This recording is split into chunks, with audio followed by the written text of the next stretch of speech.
टपिकको form कसरी भर्ने भनेर तपाईँलाई चिन्ता लागेको छ? यदि चिन्ता लागेको छ भने अब तपाईँको चिन्ताको विषय हटिसकेको छ। आज टपिक नेपालले फर्म कसरी भर्ने भनेर स्टेप बाई स्टेप तपाईँहरूलाई सिकाउनको लागि तपाईँहरूको लागि भनेर के गरिदिएको छ? स्टेप बाई स्टेप यसरी फर्म भर्न सकिन्छ भनेर तपाईँलाई सूचना निकालिदिएको छ। सबैभन्दा पहिला सुरुमा तपाईँले फर्म भर्नको लागि login your email ID in Google. आफ्नो इमेल आइडीलाई गुगलमा लगइन गरेर राख्नुहोस्।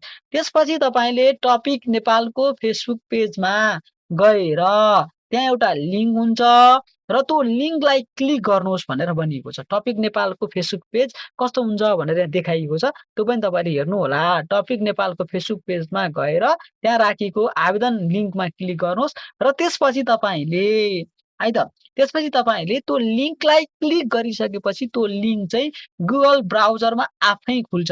टपिक नेपालले राखिएको होम पेजमा राखिएको लिङ्कलाई क्लिक गरिसकेपछि त्यो लिङ्क चाहिँ के हुन्छ, गुगल ब्राउजरमा आफै खुल्छ र आफै खुलिसकेपछि अब के गर्ने भन्ने विषयको बारेमा सम्पूर्ण भिडियोलाई अन्तिमसम्म हेर्नुहोला र तपाईँको साथीहरूलाई पनि सेयर गर्न नबिर्सनुहोला।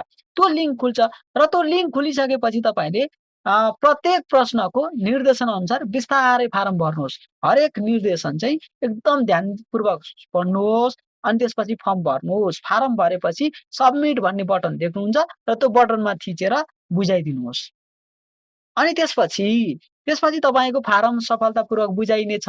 तपाईँको फारम चाहिँ सफलतापूर्वक के हुन्छ बुझाइनेछ भनेको सफलतापूर्वक तपाईँको फारम चाहिँ सक्सेसफुल सबमिसन हुनेछ। त्यसपछि त्यति गरेर सकिँदैन। त्यसपछि के हुन्छ भन्दाखेरि त्यसपछि तपाईँलाई तपाईँको जीमेल आइडीमा फारम बुझाइसकेपछि तपाईँलाई आफै एउटा कपी पठाइन्छ है, एउटा तपाईँलाई कपी पठाइन्छ र यदि तपाईँ टपिक आइदिन चाहनुहुन्छ भने टपिक आईको लिङ्कमा क्लिक गर्नुहोस् भनिन्छ र तपाईँ टपिक आइ दिन चाहनुहुन्छ भने टपिक आईको लिङ्कमा क्लिक गर्नुहोस् भनेर भन्छ। अब तपाईँले कुन दिने डिसाइड गर्नुपर्छ, टपिक आई दिने कि टपिक आइ दिने। होइन म टपिक आई पनि दिन्छु र टपिक आइ पनि दिन्छु भनेर भन्नुहुन्छ भने दुवै पनि दिन पाइन्छ।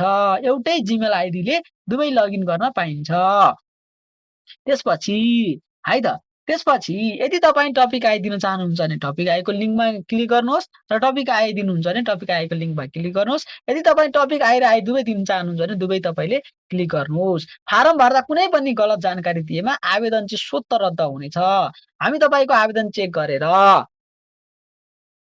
अप्रिल 20, 2026 देखि टपिक नेपाल 01@gmail.com बाट पक्का भएको इमेल र पैसा तिर्ने जानकारी पठाइन्छ। अहिले तपाईँले पैसा तिर्नु पर्दैन, फर्म मात्रै भर्ने हो।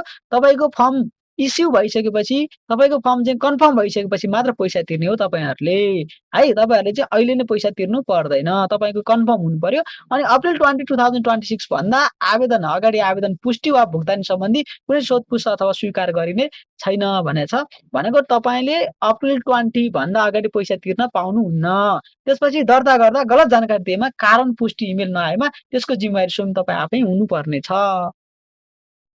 अब म अर्को यस्तै एउटा भिडियो हाल्न चाहन्छु र सबैजना साथीहरूले मेरो यस युट्युब च्यानललाई लाइक, कमेन्ट, सेयर, सब्स्क्राइब गर्नुभएको छैन भने अहिले नै लाइक, कमेन्ट, सेयर, सब्स्क्राइब गर्नुहोस्। तपाईँले टपिक नेपालसँग सम्बन्धित सम्पूर्ण भिडियोहरू म अपलोड गर्दै जानेछु। Thanks for watching this video. Bye bye, take care.